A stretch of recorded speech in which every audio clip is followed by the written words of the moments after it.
friends, it's Kendall, your joyful farmer. I've got a special treat for you today. We're at my mom and dad's garden, so we are gonna walk around and see what we can find. It's been a little while since I visited, so we will kind of wander around and see what sort of surprises we can get into. Let's go.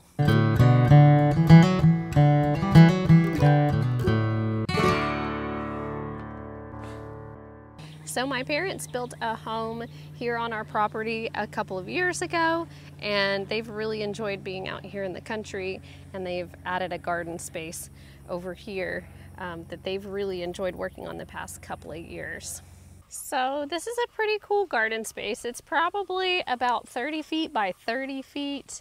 It's right here adjacent to our chicken house. And I believe they started with just a few of the raised beds. I think they're from Vigo, I want to say.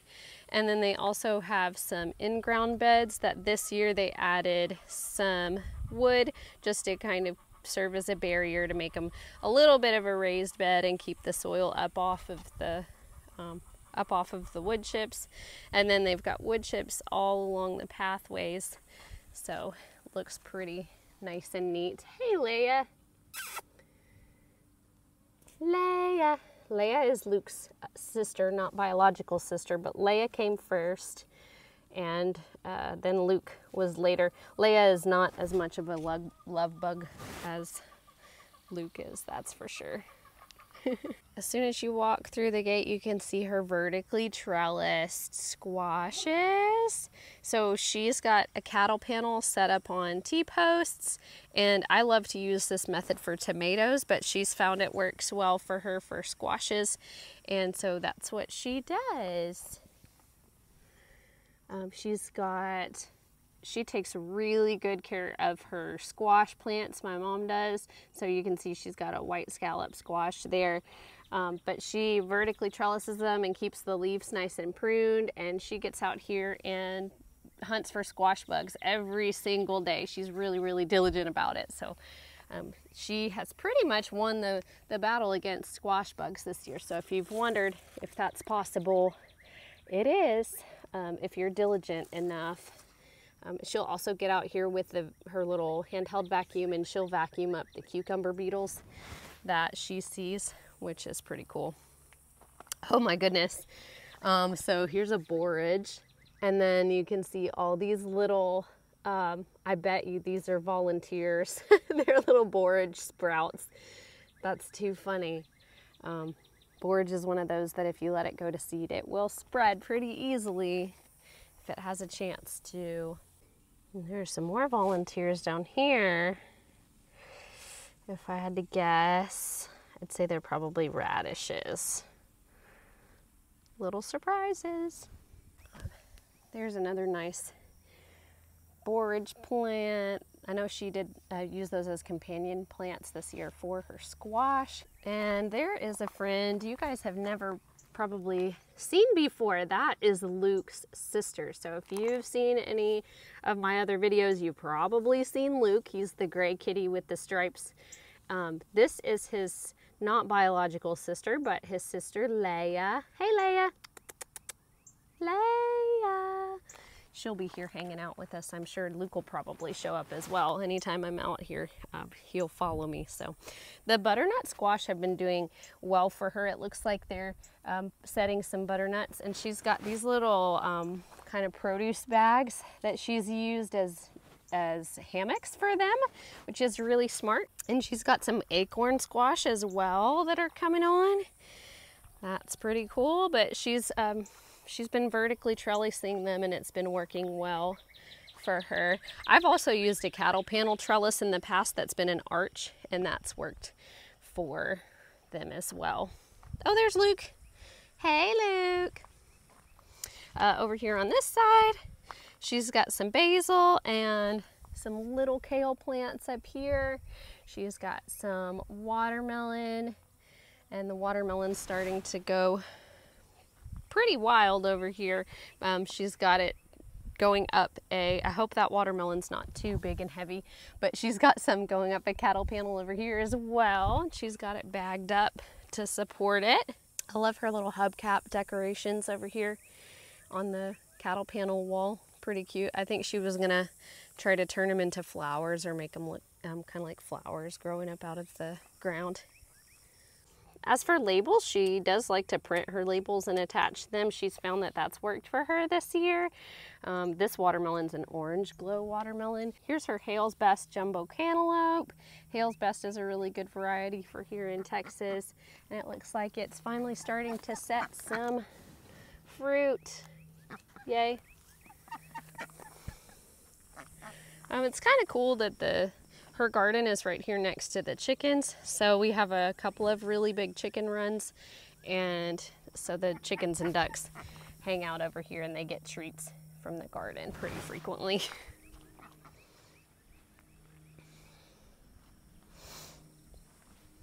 She's got some carnations and marigold. Her zucchini, she has going up rebar, which I think is pretty smart, and she's just using like t-shirt pieces as ties because they're kind of gentle and they work well for that. Here's some more borage. The borage is starting to peter out a little bit, but oh man, over here too, you can see there's some little baby borage volunteers. That's so fun. And that one says it's a crookneck squash. No squash on that guy yet. This is her Greenstalk. So her Greenstalk is very full right now. I think we gave it, my brother and I gave it to her for Mother's Day a few years ago when they first moved here.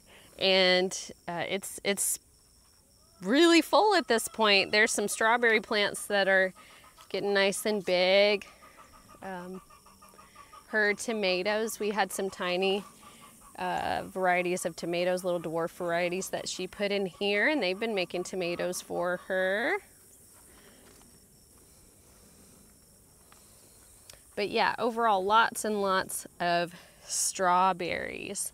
And you might notice the irrigation that they have in here. I can show you guys the setup where they have it in here, but they worked really hard this year to get it all in here and somewhat buried so that there's a main line that runs to each raised bed, and then they have drip lines and some emitters as well that go off of the main line tubing. So you can see this little 1/4 inch goes over here to the Greenstalk, and she's got it just really, it's really cool the way she has it set up so that the drip goes into each little cell, which she likes to water using the top as well, but I think she's found that the watering is more even the way that she's got the drip just kind of installed in there. But how cool is that? So she has a variety of in-ground beds and raised beds over here. She added the in-ground beds, I think it was in the fall of last year, I want to say. And she's still working on getting the soil really good in them, adding lots of good compost. She's got, that's her cowpeas over here. And then the okra, she's got her okra spaced about 1 foot apart. And it looks like it's doing really well for her. I think she has the Clemson spineless okra. It's a good okra. Hey, Leia. Hey, Leia girl. Hi, Luke. Leia is the princess, truly. She's the queen of everything. And Luke is just my buddy, aren't you, Luke? Yes. Looks like at the bottom of the cowpeas, there's some sweet alyssum. I know she was really trying to work on trying some different companion plants to see how they would work for her. Her basil looks super tall. This is probably, that one back there is probably 4 feet tall. My goodness. She's got some tomato plants that are, they're a little bit sad. I think what we figured out is that they were a little bit overgrown in their containers. And so they've always been kind of like they haven't had a whole lot of foliage on them that's been nice and good and green. They've just kind of looked like they've struggled some. So just the ones that were along here on this cattle panel have struggled. There's some doing okay, but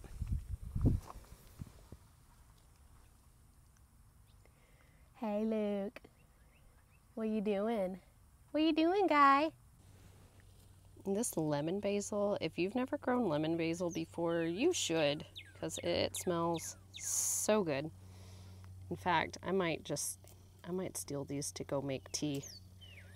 Don't tell on me. And just enough stolen flowers to go make some tea later.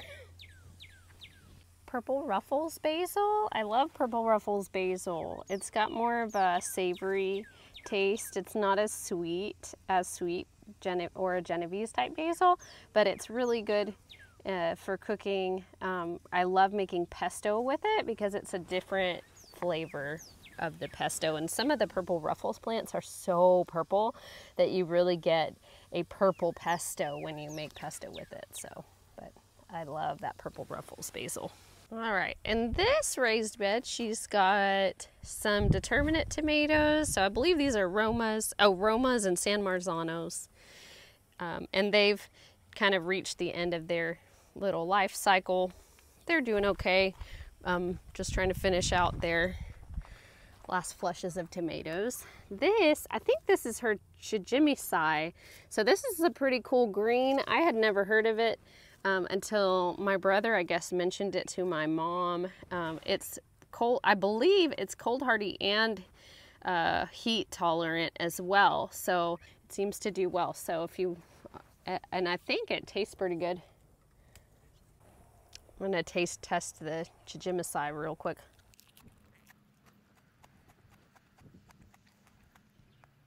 It kind of tastes like a mix between spinach and bok choy. It's not bad. It'd be good in salads and stuff. So anyway, Chijimisai. Okay, next to her Chijimisai and tomatoes are these cucumbers, and then she's got some bush beans.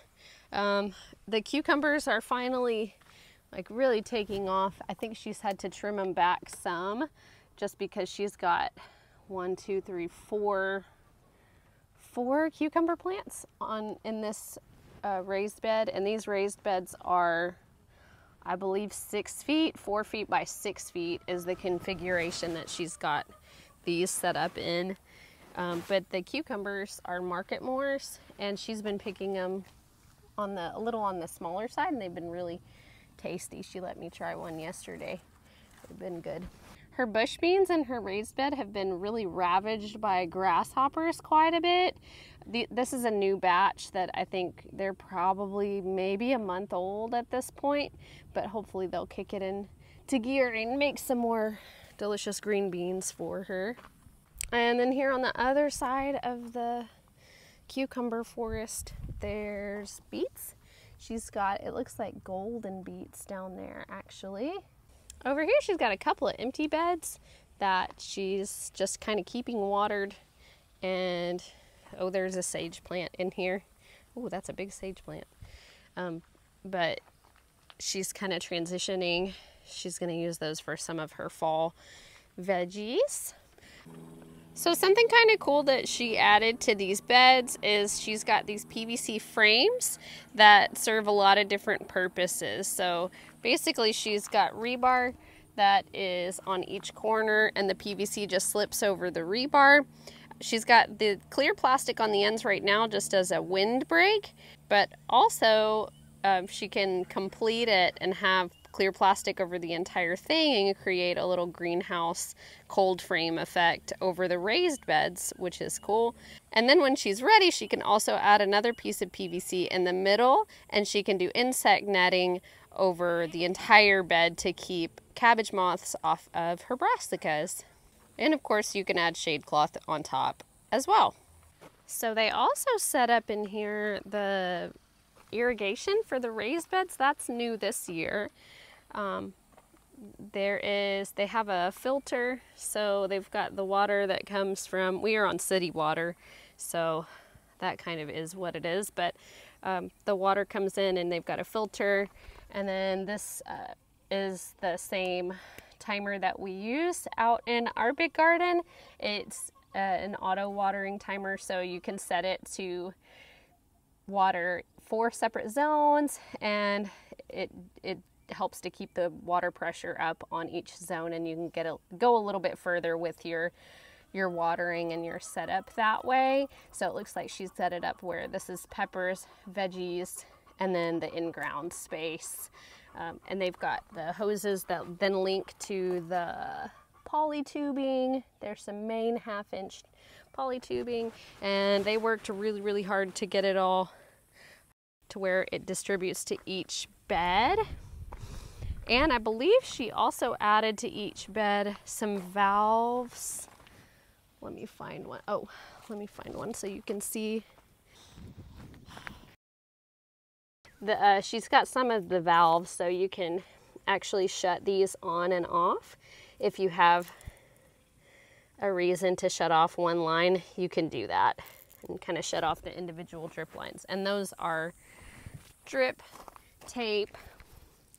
And I believe she found a 6-inch spacing drip tape that she's found works really well to just evenly distribute in the in-ground beds and also in the raised beds. Because right now for us it's July, so summers in Texas tend to be pretty hot.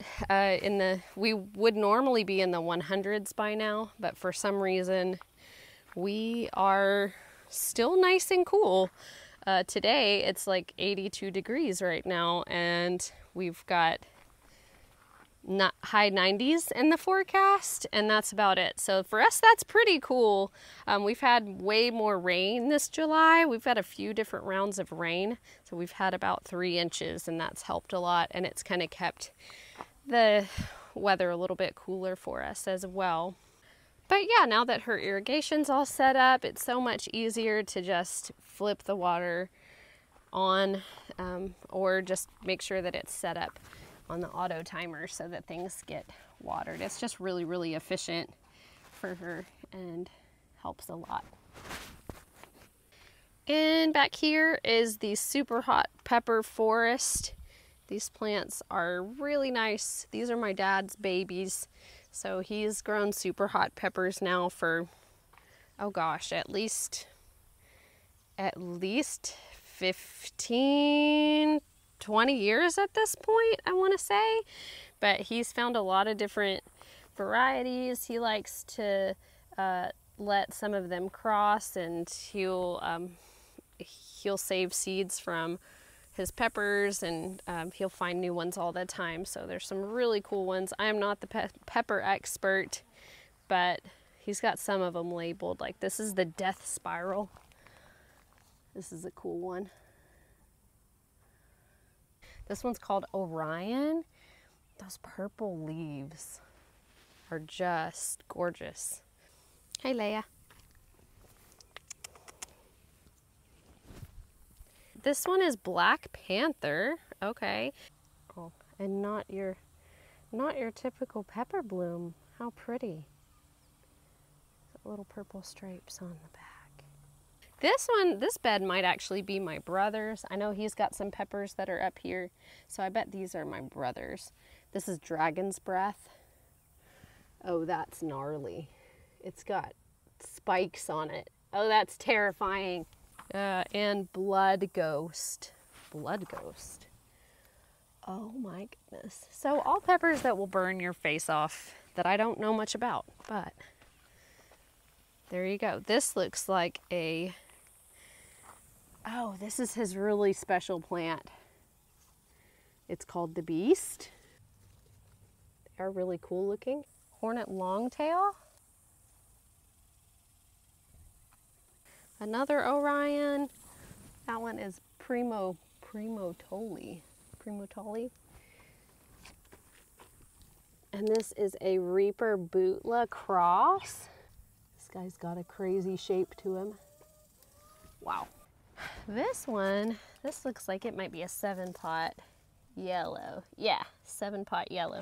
So this one produces tons of peppers There's a couple of these in the high tunnel too, and I think one of them is a 7-pot yellow.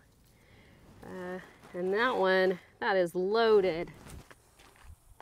That's a Butla or possibly Primo Douglas, it says on the label. This is orange longtail scorpion, Hologhost. I guess it's a cross between a jalapeno and a ghost pepper. Red Ghost. This is Raptor Blue.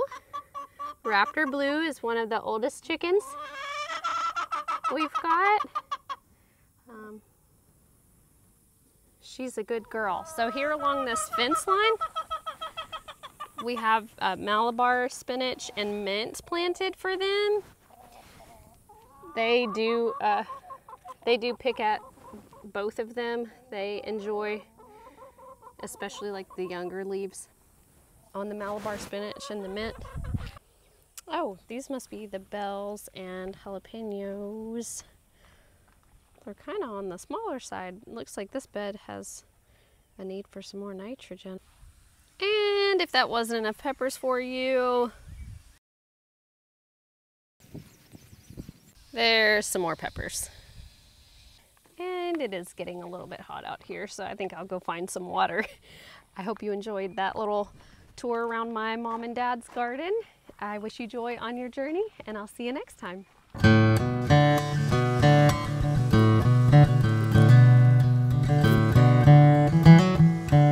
You want some lemon basil? Okay, lemon basil for you.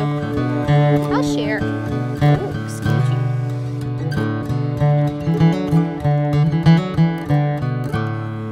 I think someone's in here in his favorite napping spot. Hey, Luke.